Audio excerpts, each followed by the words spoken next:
El rostro de Popeye aún atormenta a los oficiales, especialmente después de asesinar a sangre fría a 2 generales. El Arete dejó las comisarías en ruinas sin pestañear, y el Chapo, con su mirada fría y muerta, lo dice todo. Estos son asesinos de cárteles cuyos rostros infundían miedo en los hombres que juraron detenerlos. Número 8. Carlos Mario Alzate Urquijo, el Arete. El terror se enmascaró en la guerra contra las drogas en Colombia, pero pocas fueron tan calculadoras como el genio explosivo que convirtió manzanas enteras de la ciudad en armas de destrucción masiva. Carlos Mario Alzate Urquijo, conocido como el Arete, se distinguió como un maestro del terror cuya pericia en demolición creó una nueva categoría de miedo entre las fuerzas del orden.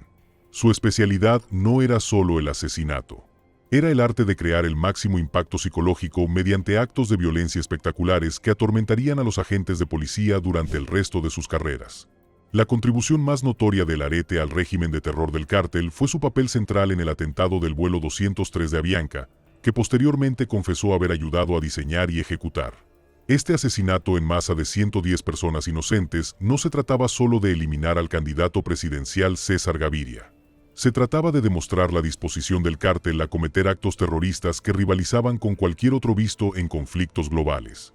Para los policías encargados de proteger objetivos de alto valor, el bombardeo representaba su peor pesadilla, un enemigo capaz de convertir aeronaves civiles en armas de destrucción masiva.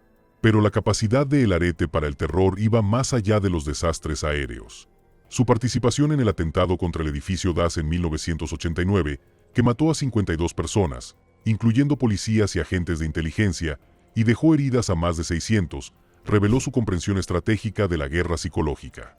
Al atacar la principal sede de inteligencia de Colombia, el Arete no solo estaba matando a sus enemigos, estaba destruyendo su capacidad de defensa, dejando a los sobrevivientes trabajando con el temor constante de que su lugar de trabajo se convirtiera en su tumba.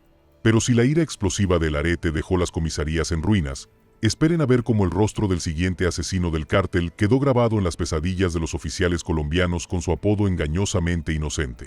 Número 7. John Jairo Velázquez, Popeye. Tras un apodo digno de dibujos animados infantiles, se escondía un monstruo cuya mera existencia convertía a las fuerzas del orden colombianas en una pesadilla viviente. John Jairo Velázquez se atribuyó la responsabilidad personal de más de 250 asesinatos mientras coordinaba más de 3.000 muertes como lugarteniente principal de Pablo Escobar. La ironía de su alias, que parecía inocente, solo amplificó el terror que inspiraba. Aquí estaba un hombre que podía bromear sobre personajes de dibujos animados mientras orquestaba masacres que harían llorar a los detectives más curtidos. El acto más audaz de Popeye ocurrió en 1988, cuando secuestró y ejecutó personalmente a Carlos Mauro Hoyos, Procurador General de Colombia. No se trató de un simple asesinato. Fue la ejecución pública de uno de los funcionarios de más alto rango de Colombia, diseñada para demostrar que nadie, sin importar su cargo o protección, estaba fuera del alcance de Popeye. Su colaboración con otros sicarios en el asesinato del coronel Valdemar Franklin Quintero, comandante de la policía de Antioquia, reveló la naturaleza sistemática de su guerra contra las fuerzas del orden. La admisión de Popeye de haber suministrado el arma utilizada en este asesinato demostró su enfoque directo contra el terrorismo. No se limitaba a dar órdenes, sino que aseguraba personalmente la muerte de quienes se oponían al cartel.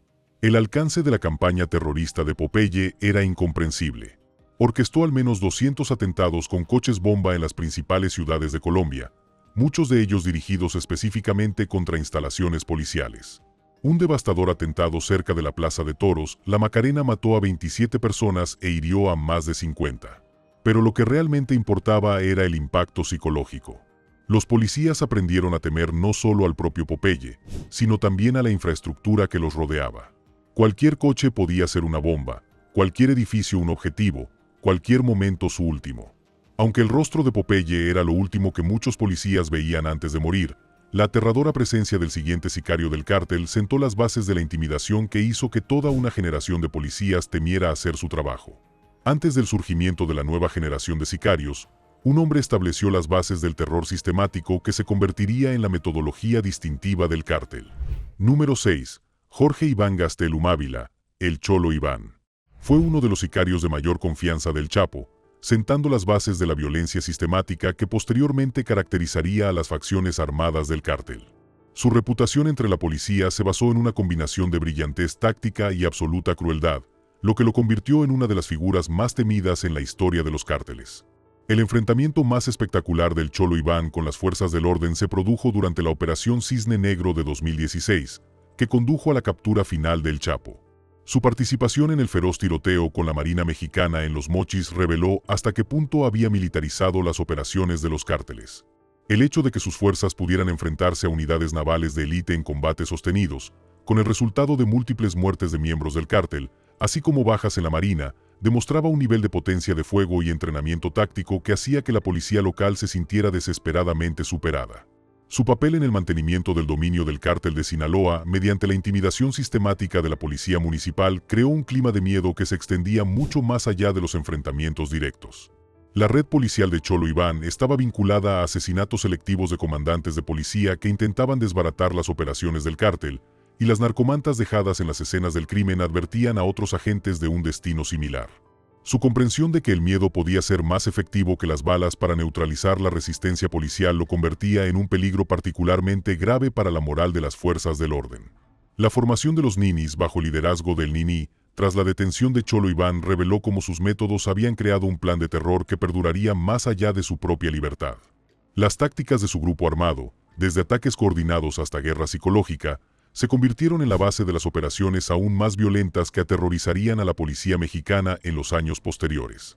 Aunque el rostro del Cholo Iván representaba el terror sistemático para la policía mexicana, la leyenda del siguiente asesino del cártel se hizo tan grande que oficiales de 2 continentes aún se preocupan por su nombre cuando se menciona. Número 5. Joaquín El Chapo Guzmán. Las leyendas del terror a menudo superan a los hombres que las inspiran, pero en este caso, la reputación del monstruo por su astuta brutalidad se elevó por encima de su diminuta estatura. Joaquín Guzmán Loera, conocido mundialmente como El Chapo, se convirtió en una figura cuya mera existencia transformó a las fuerzas del orden en una profesión donde los oficiales se consideraban afortunados de sobrevivir a cada turno. Como cofundador y líder del cártel de Sinaloa, la reputación del Chapo por su astucia despiadada y violencia espectacular lo convirtió en una figura de terror entre las fuerzas del orden de 2 continentes. Una de las demostraciones de poder más audaces del Chapo se produjo en 2004 con la emboscada a Rodolfo Carrillo Fuentes y su familia en Culiacán. No fue un asesinato sencillo. Se trató de una ejecución pública de un líder de un cártel rival, su esposa e hijos, al salir de un centro comercial a pesar de la protección policial. La descarada naturaleza del ataque, a plena luz del día, en un espacio público y con la presencia de las fuerzas del orden, envió un mensaje escalofriante a la policía.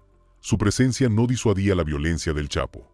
El operativo de Los Mochis de 2016, que condujo a su captura final, reveló hasta qué punto el Chapo había militarizado su organización. Los intensos tiroteos entre la Marina Mexicana y los sicarios del cártel que protegían a su líder resultaron en 5 muertes del cártel y varios heridos. Pero aún más importante, demostraron la capacidad del Chapo para imponer una lealtad tan absoluta que sus hombres morirían combatiendo a unidades militares de élite.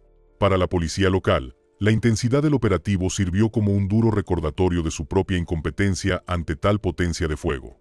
Quizás lo más aterrador para las fuerzas del orden fue la revelación de las capacidades de ciberguerra del Chapo, que incluían el hackeo del sistema de circuito cerrado de televisión de la Ciudad de México y el acceso a las comunicaciones del FBI. La capacidad del cártel para rastrear y eliminar informantes del FBI mediante comunicaciones interceptadas demostró un nivel de sofisticación tecnológica que dejó a los agentes preguntándose si alguna comunicación era segura, alguna operación segura o si algún informante estaba protegido de la extensa red de vigilancia del Chapo. ¿Se imaginan un rostro más aterrador para la policía que el del Chapo?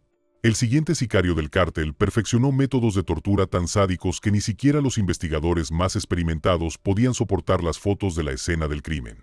Número 4. Miguel Trevino Moral, Z40. El sadismo alcanzó su punto máximo en manos de un hombre cuyos métodos de tortura se volvieron tan notorios que redefinieron lo que las fuerzas del orden creían posible en términos de crueldad humana. Miguel Treviño Morales, conocido como Z40, lideró a los Zetas junto con su hermano Omar tras la muerte de Heriberto Lascano.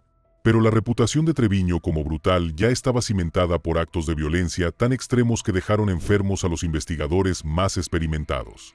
Encarnó la evolución definitiva del terror de los cárteles, un criminal cuya capacidad para la violencia sádica no tenía límites y cuyos métodos fueron diseñados específicamente para quebrantar la resistencia psicológica de cualquiera, incluidas las fuerzas del orden. Se cree que Treviño Morales orquestó la masacre de San Fernando de 2010, en la que 72 migrantes fueron asesinados tras negarse a trabajar para los Zetas. Sus cuerpos fueron arrojados a una fosa común, y solo se descubrieron cuando un sobreviviente logró alertar a las autoridades, pero ese no fue el final. En 2011, ordenó la masacre de Allende, una campaña de represalia contra un miembro del cártel que se convirtió en informante, que resultó en la muerte de más de 300 personas.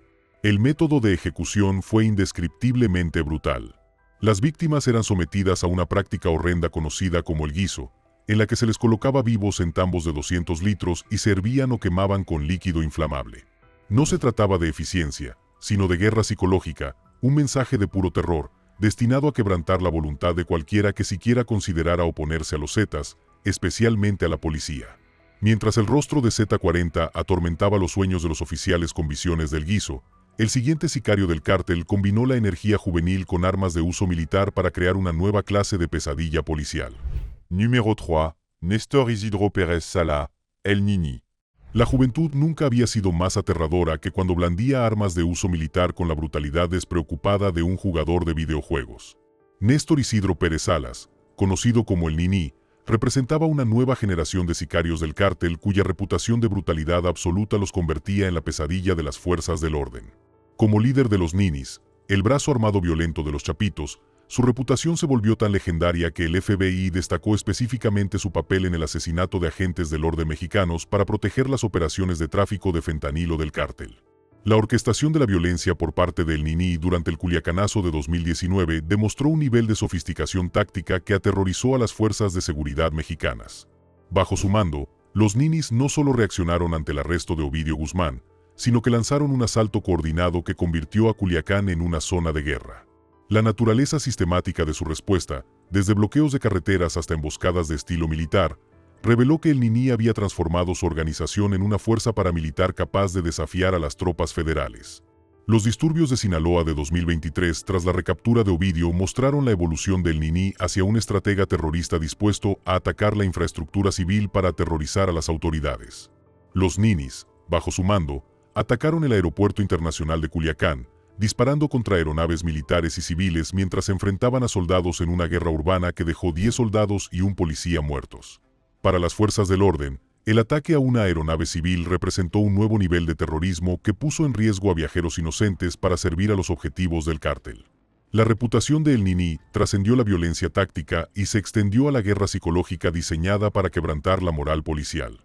Su organización se hizo famosa por la tortura y ejecución de cualquiera que se opusiera a los Chapitos, dejando cadáveres en espacios públicos acompañados de mensajes que advertían a la policía contra cualquier interferencia.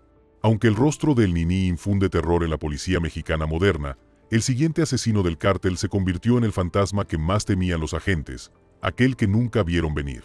En las sombras tras el trono del cártel de Sinaloa, acechaba un fantasma cuyo perfil bajo ocultaba una capacidad de violencia que hacía que los policías se mantuvieran vigilantes mucho después de su retiro. Número 2. Ismael Zambada García, El Mayo.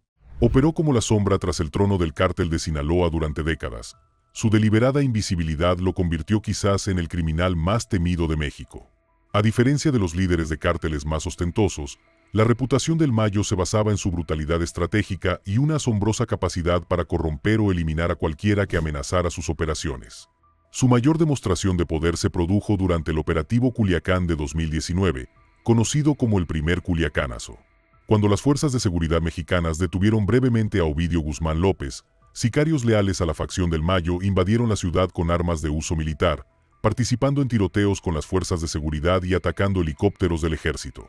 La violencia fue tan intensa que el presidente López Obrador ordenó la liberación de Ovidio, asestando una humillante derrota a las fuerzas del orden mexicanas, demostrando la capacidad del Mayo para imponer la mano del gobierno mediante el terror puro.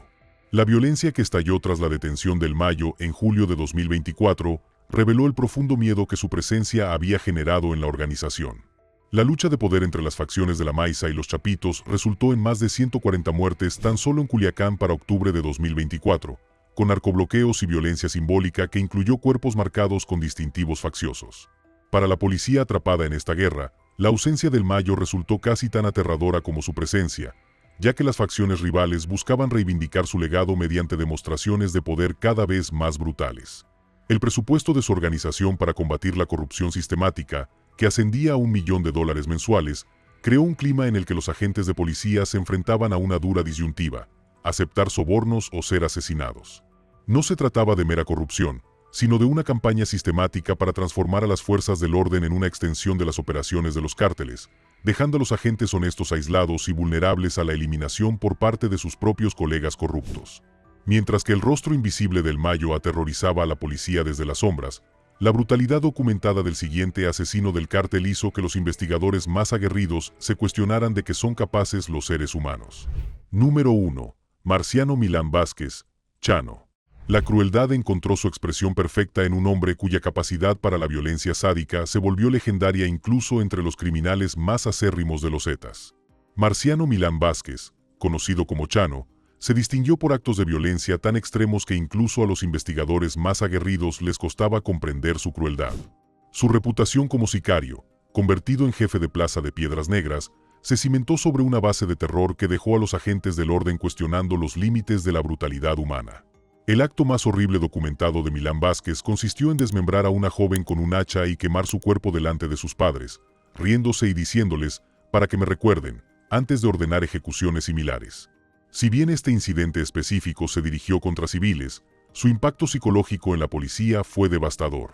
Los agentes se dieron cuenta de que luchaban contra un enemigo cuya crueldad no tenía límites, cuya violencia no solo tenía fines tácticos, sino psicológicos, diseñados para quebrantar la voluntad de cualquiera que se les opusiera. Su papel central en la masacre de Allende de 2011, donde los Zetas asesinaron a más de 300 personas en represalia por la intervención de un miembro en su contra, reveló la magnitud de su brutalidad. La policía local fue cómplice o impotente mientras pueblos enteros eran saqueados, edificios bombardeados y cuerpos quemados en ácido o diésel. Para las fuerzas del orden, la masacre demostró que oponerse a los Zetas podía resultar no solo en la muerte de personas, sino también en el exterminio sistemático de comunidades enteras.